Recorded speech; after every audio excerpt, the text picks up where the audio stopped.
Week 2 of Ruth. Welcome back. Thanks for joining us. We are going to get to chapter 2, fittingly, for week 2. Let me read you part of it. There was a wealthy man, an influential man in Bethlehem. Remember, that's where this whole story is going down, in the tribe of Judah, about 5 k's outside Jerusalem.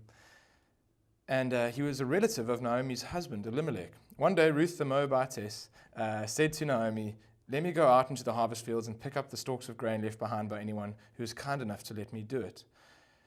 Interesting point. This was law, actually, that this was provided for by God, that the people who owned land and had access to wealth were required by law to be deliberately inefficient. Not to say they shouldn't farm really well, do a really good job, steward their resources, but they were only ever allowed to harvest one and done. And then whatever was left on the edges was deliberately left on the edges for people to go and glean, which is exactly what Ruth is hoping she'll discover.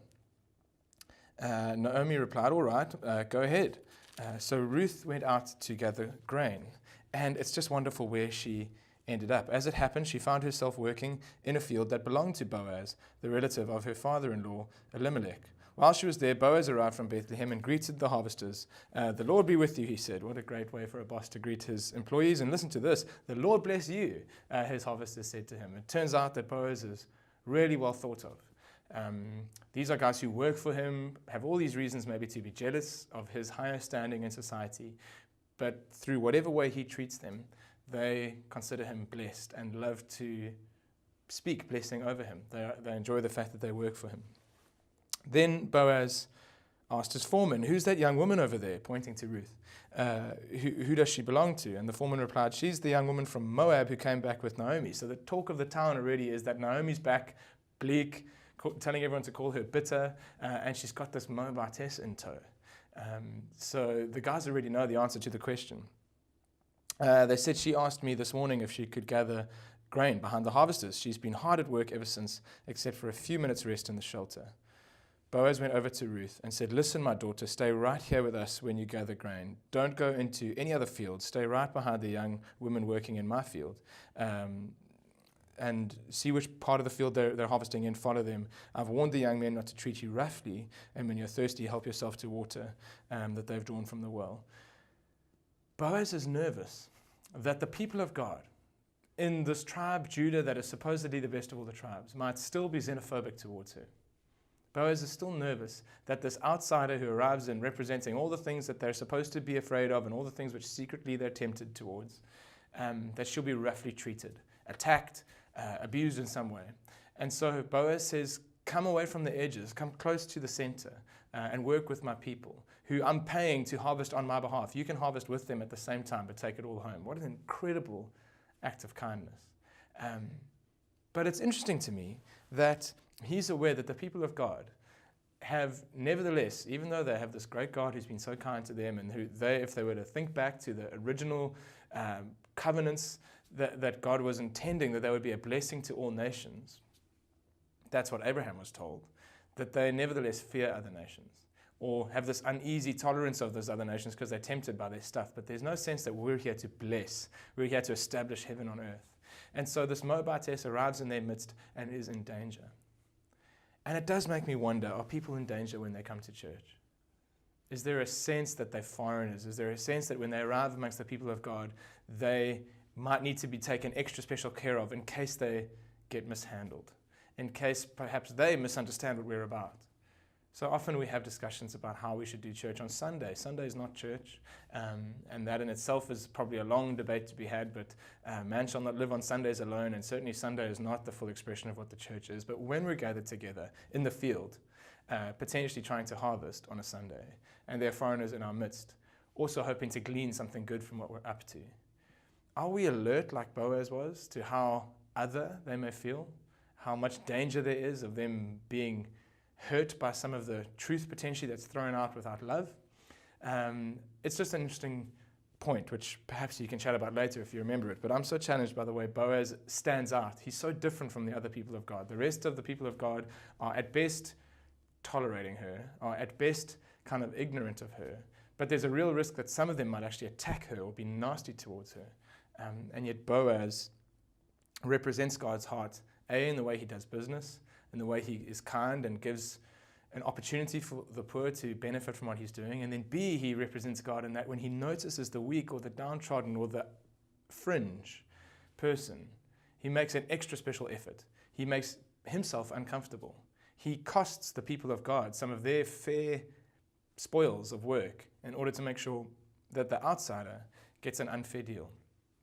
I would hope that when outsiders come to our church, they get an unfair deal, that the service is better for them than it is for us. But anyway, that's just me. Let's carry on. Essentially, to paraphrase what happens next, she discovers that this man Boaz is not just a great guy in the community, is not just a really impressive employer of people whose employees call him blessed, who's not just really kind and generous to poor people or alert to the foreigner, but he's related to her, that he is this kinsman redeemer, this goel, that's the original term. And the goel is a concept that we're going to have to explore now. This redeemer, this person who is related to Naomi and who has this opportunity to remove them from their plight, to take them from having no economic future, no sort of family connections, and suddenly restore them. And so we're going to examine where that idea comes from. Right, so I'm going to want you to swing back to Leviticus 25. This is where God sets out this concept that property can be redeemed, even after it's been lost or sold because people have found themselves in debt, that there's always a way out of debt. Isn't it amazing that from the very beginning, God had hidden in the fabric of his people the concept that debts can be repaid, that when things are broken, they're not permanently broken, that there's always hope. So we're going to look at Leviticus 25. I want you to turn there, and the part that we're going to look at is the second half of that chapter, which is where we discover God setting up this idea that debts can be repaid, that property is not permanently lost when you have to sell it if you fall on hard times. Isn't it amazing that God had woven into his people, into the fabric of his society, this idea that when things are broken, they can be fixed, that when things are lost, they can be returned, and that debts can be repaid, that people can be redeemed. So we're going to look at that in the second half of the chapter of 25. But I want you to just have your finger in chapter 25 of Leviticus, because after this, I'm going to want you to read the beginning of that chapter, which speaks about the year of Jubilee. We're going to talk about the year of Jubilee next week. And so I'm going to want you to have read about the year of Jubilee before that. But for now, this is what it says in Leviticus 25, verse 23. The land must never be sold on a permanent basis, for the land belongs to me. You're only foreigners and tenant farmers working for me. God has this amazing insight into the fact that his people are very quickly going to become xenophobic and exclusive and look down on foreigners. And we see that Jesus has to put up with so much of that stuff when he arrives. And then when the church is getting started, the Gentile versus Jew mindset was super entrenched. And so from the word go, God's saying, you guys are foreigners as well. You're my people, but don't think of yourselves more highly than you ought. And so based on the fact that it's actually all my land, it shouldn't be sold permanently. Verse 24, with every purchase of land, you must grant the seller the right to buy it back. If one of your fellow Israelites falls into poverty and is forced to sell some family land, then a close relative should buy it back for him. This is part of a bigger principle in the Old Testament, which is this amazing concept of family redeeming you, of family coming to your rescue. And so part of it is that this land, which should have always be available to be bought back. So you had, I think, a year to begin with where you had the right to buy things back, and there's a whole kind of legal system to it. You were always able to buy back that which you'd sold if you fall into debt. But then, more amazingly, every 49 years came around this thing called the year of Jubilee, where all debts were cancelled. And in that moment, what would happen is that land that you'd have to sell 49 years ago was sold maybe by your dad. You got it back for free. It didn't even require some family member to come and buy it for you. You just had to be you. You just had to have the right surname, and you got it back. And it's this incredible idea that for 49 years, work hard, get ahead if you can. There's consequences if you make bad decisions, if you fall into some kind of unhealthy thing and you end up having to sell your land, but that's not going to curse your family forever. God never wanted this massive division between the haves and the have-nots to keep growing and growing. He built it in, this concept that things would reset, that within your lifetime, work hard, but after that, your family is going to have a chance to wipe the slate clean and get going again. Now, key to this is that a family doesn't die out. key to this concept of being able to get the land back every 49 years and give it to its rightful original family is that that family is still there, that there are still heirs to inherit. And so there's this other crazy concept called the Levirate marriage, where if a woman were to lose her husband, if he passed away before she could have any heirs, and people didn't marry so much for love back then, unfortunately, as for this economic security. If that wasn't going to be there, if there was going to be no child to inherit the land, then what would happen in the year of Jubilee? How would God's intention that families are provided for be honored if Naomi or a Ruth ends up with no offspring, no male heirs to inherit the land? Because sadly in those days it still needed to be a dude that claimed it. Well, God provided for that by saying that a brother-in-law, a cousin, some male relative was required to marry this widow. Now, a lot of the time it seems like that was very optional. Guys didn't necessarily sign up for that. But the rewards were there. If you were to join in with this family and become wed to this widow, then when that Jubilee year comes around, you get the benefit of everything that's returning to her family, as well as what other lineage you might have been part of. So that's what they discover. When they discover that Boaz is a kinsman of theirs, they realize this is one guy who might, if he finds it in his heart, be prepared to settle our debts and help us out, because it says in Leviticus 25 that family members should buy back people's land for them and help them out of debt. But even more excitingly, provide us with heirs who get everything back that we lost when the year of Jubilee cycles around. And of course, heirs don't just mean you're getting back stuff. It also means that there's this chance to leave a legacy, which God would absolutely tap into. And Jesus was eventually the legacy that came out of that family. But who on earth would marry a Moabite? Who on earth would be interested in taking that on? Remember, in Deuteronomy 23, it said that Moabites shouldn't even be allowed to come worship with you, have nothing to do with them. Now you've got this foreigner, this Moabitess, saddled with debt. Who on earth is going to bail them out of their debt, marry this lady who then means that you're kind of semi-acceptable in society, and then in the hope of getting the Jubilee payout when that comes around? It seemed very unlikely that anyone would take that on or be kind enough to do that and wade into that mess. And you've got this bitter mother-in-law now, Naomi, wandering around saying, call me Mara, who's just had tragedy. And you're wondering, if I get involved with this lady, am I going to be the next one to pop my clogs? Everyone who seems to be connected to her pegs out.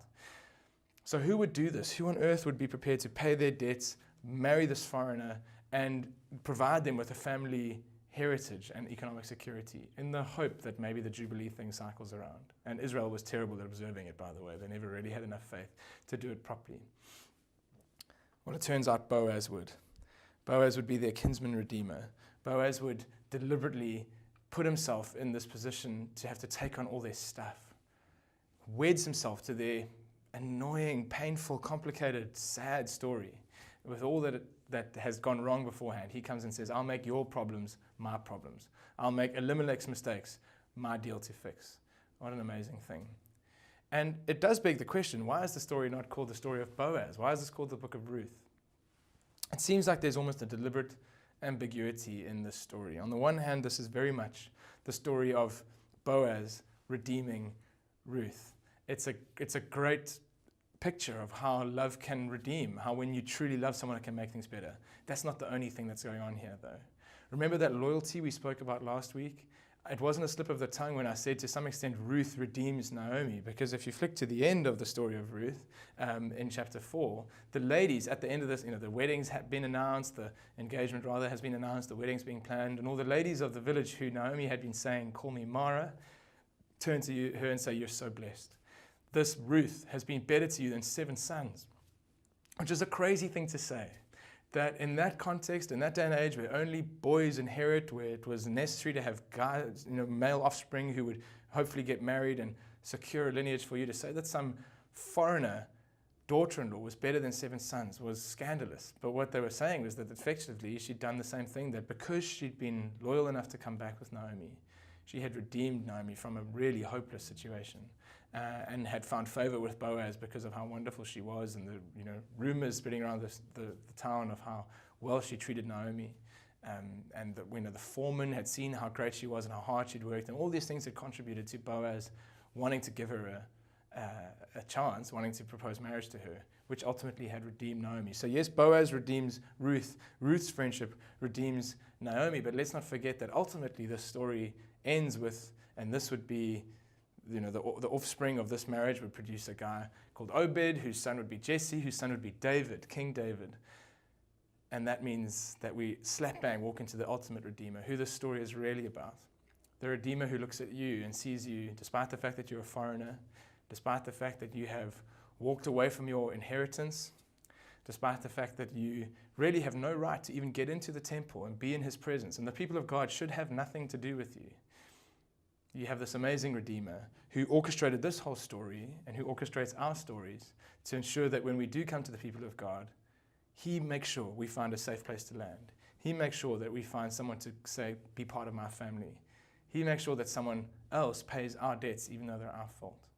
And so this is a story about Ruth, this is a story about Boaz, this is really a story about Jesus, your family member, who didn't fall from grace, who didn't end up with debts against him, who nevertheless comes and pays your debts, and then welcomes you into the year of Jubilee. And next week, we are going to talk about the year of Jubilee. What does that actually get for us? Why is that such great news? But for now, I want you to talk about inheritance. We don't really like talking about inheritance. I want you to do a bit of a word search when we're done here and find where inheritance is used in the New Testament. And often it's at the back end of a list or the top end of a list of terrible behaviors. And Paul or someone like that will be saying, such a one as this, idolater and this and that, drunkard and liar and envier, will not inherit the kingdom of God. Which sounds really like law, doesn't it? And most of us just skip over that and go, well, that can't be true. That doesn't, that must be for unsaved people. But now that I've accepted Jesus, I inherit everything. The story of Ruth suggests that you can end up in the people of God and still not necessarily inherit. And really that there is this opportunity for us to not just receive salvation, but to receive an inheritance, something much more that is still up for grabs, even if our salvation isn't. And so the link, I believe, is there, although maybe you didn't see it immediately. But I want you to look at some of those inheritance scriptures in the New Testament. And then I want you to have a conversation about where God might be calling you to act as a bridge so that others could get into their inheritance. That's what Boaz was able to provide for Naomi and Ruth. That the way he loved them, the way he accepted them, the way he pulled them in and made their problems his problems, allowed them to inherit what God had for them. So there's this thought. There could be people in our church, people in your life who have things that God wants them to inherit, who need you to be something of a go well to them, who need you to be redemptive towards them, otherwise they might miss out. And then the other half of that is, what might I inherit or not inherit based on whether I'm doing an Elimelech and running away from the people of God, running away from the relationships that he's put around me and the processes, where I'm being far too individualistic and I'm heading off to grass is greener and leaving my inheritance behind, versus sticking it out, plowing and figuring out how to get the inheritance that God has for me. So yeah, where's God going to use you to help other people with their inheritance? Where might your inheritance be at risk if I'm not prepared to plug into community? And to start that all, you'll need to have a little look at what inheritance really is in the New Testament. Enjoy the conversation.